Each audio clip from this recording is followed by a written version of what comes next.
It is a real pleasure to be here and to accept this award from my friend Helen, and especially because it honors Warren DeLano. Warren taught us the importance of looking at structures, making beautiful images of structures, and sharing code and data. And so it's really wonderful to receive this award named after him. The field that I describe, the way I describe what I do is protein structural bioinformatics. That is looking at analyzing all of the available experimental structures and now computationally derived structures in the PDB. This usually starts with a biological question, something you need to know what the parts look like, you need to know how parts fit together, and you need to know how they move. We first look at the structures. PyMol is always the thing that comes first, or Chimera. I mean, there's certainly other software that does the same thing. Collecting and cleaning the data, analyzing, plotting, clustering, understanding the data, looking at the structures again to make sure that analysis makes sense, that you've learned something that is real, and then being able to use all that information to predict and design structures, and of course, sharing, which was Warren's passion. So I'm going to talk about this at 3 different scales. First, about dihedral angles of the protein backbone and side chains, and then extending that to functional loops in different classes of proteins, especially relevant in cancer biology, and then finally thinking about protein complexes with AlphaFold.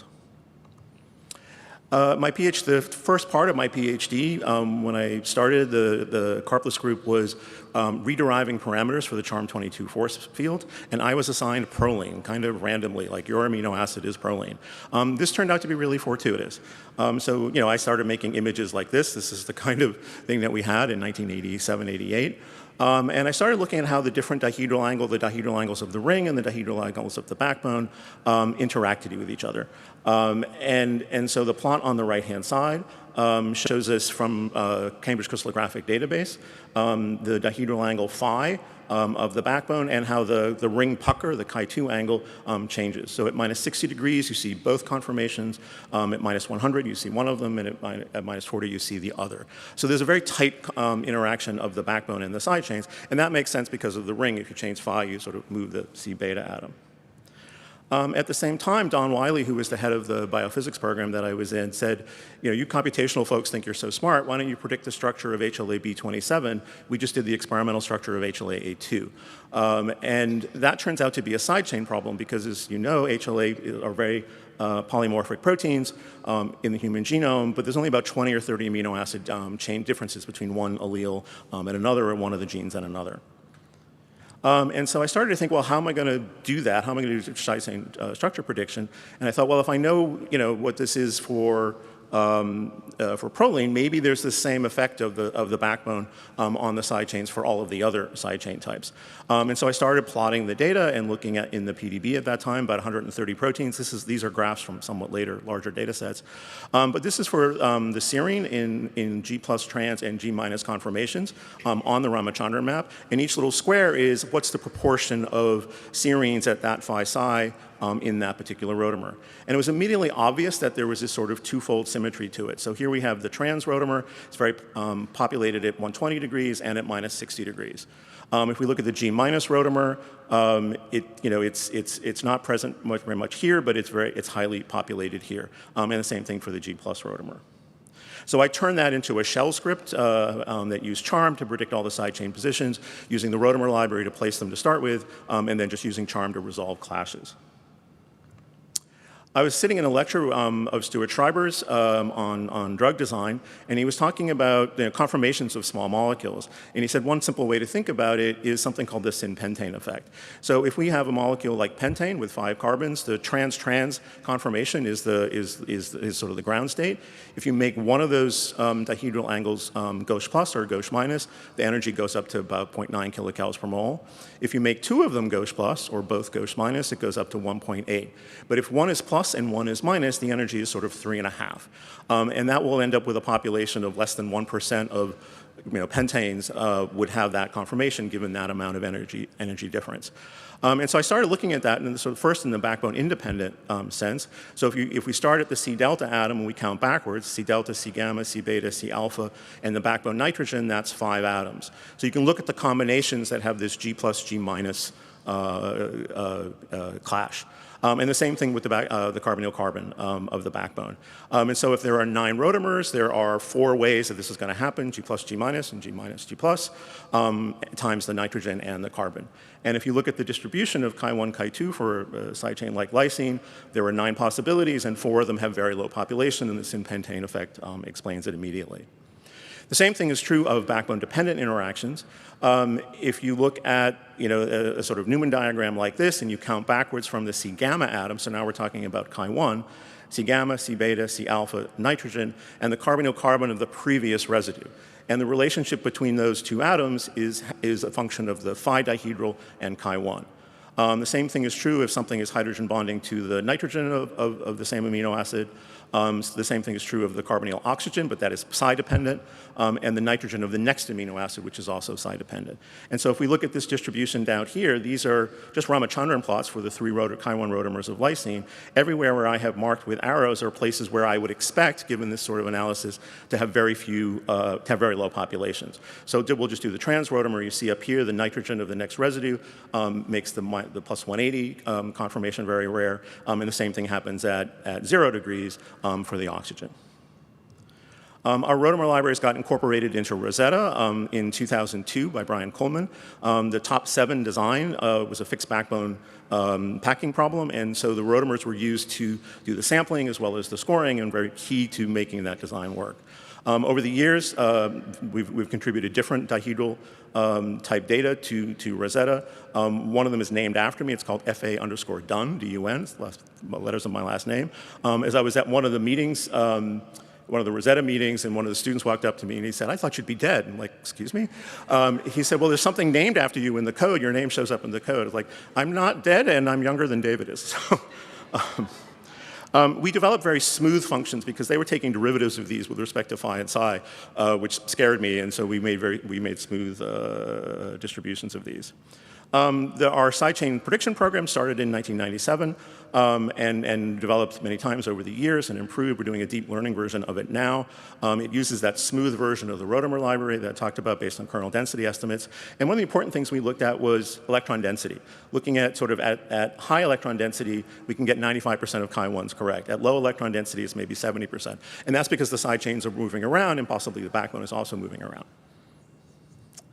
I did want to show this. I licensed Pymol from Roland DeLano in 2006, sent him $60 or something, and he wrote back and he billed it to me as Rotamer Man, a structural biology superhero. And so I have treasured this ever since, and I managed to find it on my computer. The next thing I'm going to talk about is structural bioinformatics of functional loops in cancer-related proteins. So antibodies, kinases, beta-turns more generally, and RAS. And 3 different ideas around this: a dihedral angle metric, density-based clustering, and using electron density cutoffs. So this dihedral angle metric came from a textbook on directional statistics by Conti Mardia. If you have 2 angles, like wind directions, a measure of the difference between them is the length of the chord squared between the ends of the vectors. And that's just a cosine function. It's just a cosine of the difference of those 2 angles. This works very well and gives statisticians joy to see how this behaves in different applications. So for 2 loops, say a 10 amino acid loop in one protein, a 10 amino acid in the other protein in the other one, we measure this distance and sum it up over all 30 dihedral angles, omega, phi, and psi. The other distance that we also use is sometimes we just take the maximum of those 30 values and use that as the distance metric. We've used density-based clustering in recent years. Density-based clustering means if you have data like this, you define what are called core points. Those are points that have a certain number of neighbors within a certain distance, so there's a certain density around them. And those are the points that you're going to cluster. Everything else is not going to be clustered. Everything else is considered noise points. And then you just cluster by the connectivity. If 2 things are within that distance, that epsilon distance, they get to be in the same cluster. And so what you're looking on the right-hand side is for CDR-L3 of antibodies, length 8. And each row is a different cluster, and each column is a different residue. So these are just the Ramachandran distributions over the residues in each one. And you can see, there are differences. This is the code, sort of tells you the conformation. The stuff at the bottom is the noise. You can see in the middle residues that the points are all over the place. It turned out to be very important, actually, to look at the electron density. We did this in 2011 and had lots and lots of clusters. Some of them were very small, and 10 years later, they were still some of those clusters were still very small. And we wondered why. So we started looking at the electron density. We used a program called EDIA, which gives you a number between 0 and 1 about how much electron density is where the atom is placed in the coordinates. And so at the top is not having any cutoff. The clusters for L3 length 8, and at the bottom is what happens when you use this cutoff. And so this cluster from 2011 just disappeared entirely. And so that was a trend over all the different CDRs, where some of the rare clusters just absolutely were just not solved, did not have good electron density, were not very confident structures. So for length 10, CDR-H2, these are the 5 clusters that we have now, and here are pictures of them at the bottom. In 2011, we had 9 clusters, and so 4 of those dropped away when we applied these electron density cutoffs. The next thing I want to talk about is looking at protein kinases. We've done a lot of work on protein kinases. I work in a cancer center. If we look at the typical protein kinase domain, that means something that looks like pKa or EGFR. Humans have 493 of those domains within our genome in 480 different genes. But only 437 of those domains are catalytic. They're actually serine, threonine, tyrosine protein kinases. And as we just heard, they may have the rest are pseudokinases, and those may have other enzymatic activities, but they are not protein kinases. So if anybody tells you there are 518 kinases, that's a number from 20-something years ago. The true answer is 429. There's another 20 sort of atypical kinases that you might add to that. But the structure looks like this. The activation loop is here in magenta, begins with a motif that is DFG, and the substrate is here in blue. The HRD motif, that aspartic acid, interacts with the OH of the substrate, and here is ATP.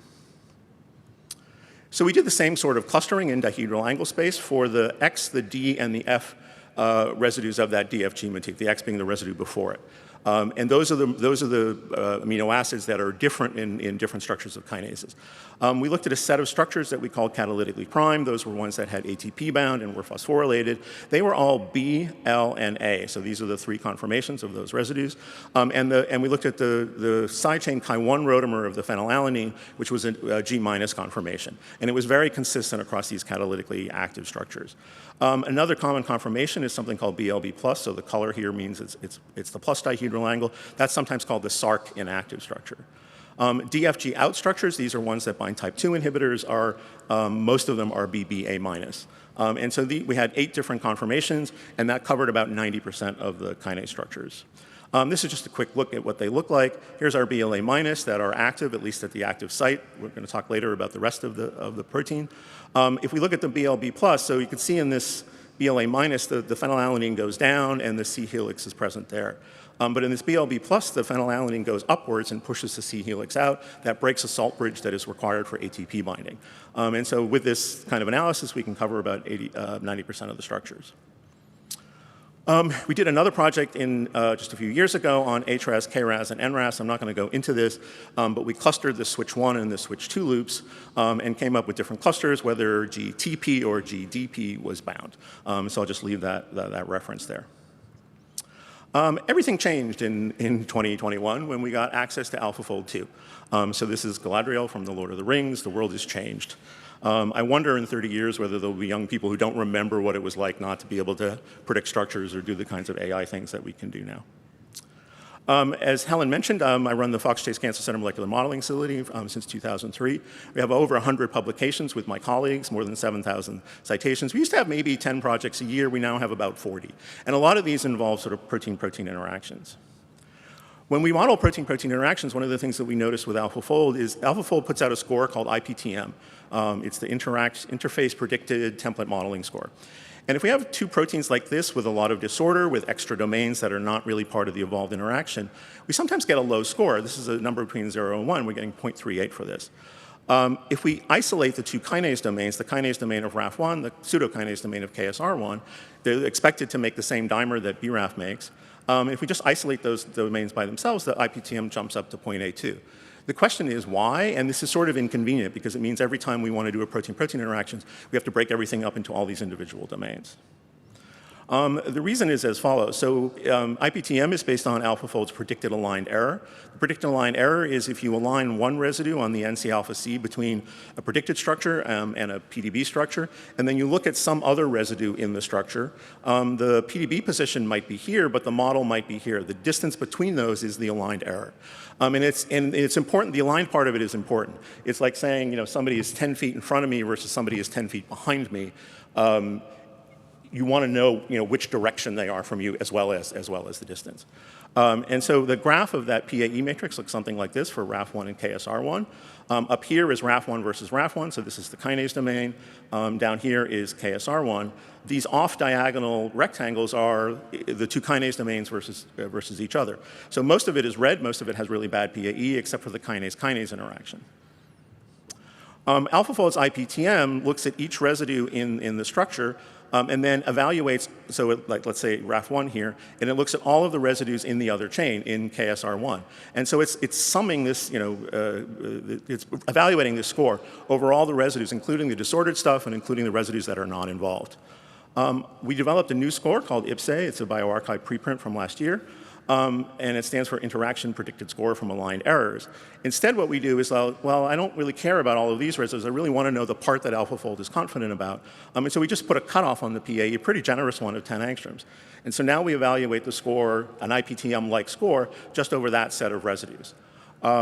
There's also a parameter called D0 that scales the PAEs. AlphaFold uses the length of both proteins. I think that's a big mistake. We calculate these D0 really only on the parts of the structure that we're evaluating with the good PAEs. So for KSR1 and AlphaFold and RAF1, we get 0.75 for the whole complex, but we also get 0.75 for just the two domains. So this enables us to do protein-protein interactions for large sets of proteins. It works very well in differentiating interactors from non-interactors. So in blue are 40 true complexes. These are 70 false complexes. So the IPTM score, there's a lot of overlap between the scores that you get for real complexes and for fake complexes. And this is using full-length uniprot sequences, so including all the disorder and the extra domains. The IPSE score has very little overlap between the scores, so it's much better at differentiating true complexes from false complexes. Recently, IPSE has been used in protein design, in binder design from 3 different groups, and shows some promise in being able to filter out structures that are designs that are not likely to have good binding. The next part of my talk, last part of my talk, I want to talk about kinases some more. We were interested in being able to what do the active structures of kinases look like and what do inactive structures of kinases look like. So we started with the active structures one, and we decided that the bioinformatics part of this is looking at substrate-bound experimental structures in the PDB.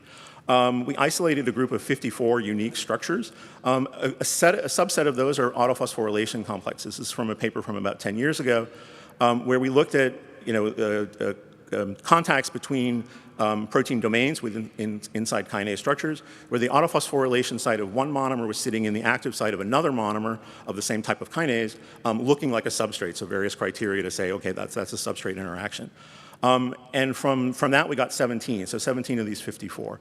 I've never seen anybody write about more than about 10 substrate-bound structures at once, and we now have a set of 54. They look like this for different families. You can see that the activation loop at the beginning and at the end are pretty similar across each set. So this is sort of upside-down bottom boat at the C-terminus, and the substrate binds to that. Tyrosine kinases are different because the substrate binds more like a beta sheet to the strand, whereas the other families have a groove that they can bind, the substrate binds in. So if we look at contacts between residues of the activation loop and of the substrate, it looks like this. So the activation loop residues are here. The N-terminal ones are up the top. The C-terminal ones are down here. The APE motif is at the end of the activation loop. And you can see there's sort of an interaction of residues, sort of plus or minus 5 residues from the phosphorylation site are interacting with residues in the kinase. And so we thought it was important to figure out, well, what are the criteria that we could use to place these residues in structures? A good example of that is Aurora kinase. These are BLA minus and ATP bound structures. A group of these structures look like this, and TPX2 is an activating protein that binds the activation loop, and these are consistent with kinase with substrate bound structures. But there's another group of structures that look active in the active site, but the activation loop is quite different at the C terminus, and it is blocking access to would block access to substrate. So we put criteria on that. There's a certain distance criterion that we put to account for that. And a whole set of, I won't go through all of these, a whole set of criteria that we have for saying this kinase structure is active, it could bind ATP, magnesium, and substrate properly. And so we decided to use those criteria to build AlphaFold models. We used ortholog multiple sequence alignments. We used active PDB templates. You can give AlphaFold an experimental structure, and it will use that information to build the model. Then once we get the models, we test with our criteria again to see if they are actually active. And then we choose the best model as the one that has the highest intramolecular IPSE score. That is between residues in the kinase domain and all of the residues of the activation loop. That turns out to be a good model with low RMSD. In the PDB presently, only 116 of those 437 kinases are actually in the PDB in their active form. And so we've made models of all of them, so an extra 300 kinases that we now have, I think, pretty good models of the active structure. And the last thing, I'm going to go over by a minute or two here, is looking at full-length protein kinases. Protein kinases have lots of extra domains in addition to the kinase domain. These domains can be activating, inhibiting, localization, substrate association, et cetera. So we can make full-length models of all of take the full-length uniprot sequences and make models of them. So we did that with AlphaFold. We did a lot of visualization with PyMol. We started with assignments from ECOD, which is the evolutionary classification of domains from Nick Grishin. It's a really good sort of analysis of all of the EBI models for the human proteins that tell us where all of the domains are. I did this sort of manually and visually over several months. I looked at all 480 proteins and manually recorded 1,673 domains in these 480 kinase proteins, including the pseudokinases. We looked at N-terminal and C-terminal tails, isolated helices, a variety of other structural features, and found 17 domains that were novel, that don't have a name so far, and that have good scores within AlphaFold, and potentially they are real. And so we made these domain diagrams. So we have these for all 480 proteins. We'll make these available soon with consistent, the names. We made names consistent across different family members. A lot of the names from some of the online databases are all over the place, marking the residue numbers, et cetera. ECOD itself is missing about 3% of our 1,700 domains. If you use TED, which is the Encyclopedia of Domains from the CATH group, and these are on the EBI website if you look at models there, it's missing about 7% of the domains. It's missing the kinase domain in some structures. It's missing beta propellers. And that's about 16% of the genes are missing domains. And then Uniprot itself, if you go to Uniprot pages and Interpro, that's missing 17% of the domains. So this is going to be a resource, I think, for people to use to analyze protein kinase structures and possibly to train models that identify domains within proteins. And then the last thing is we're using the two things in combination.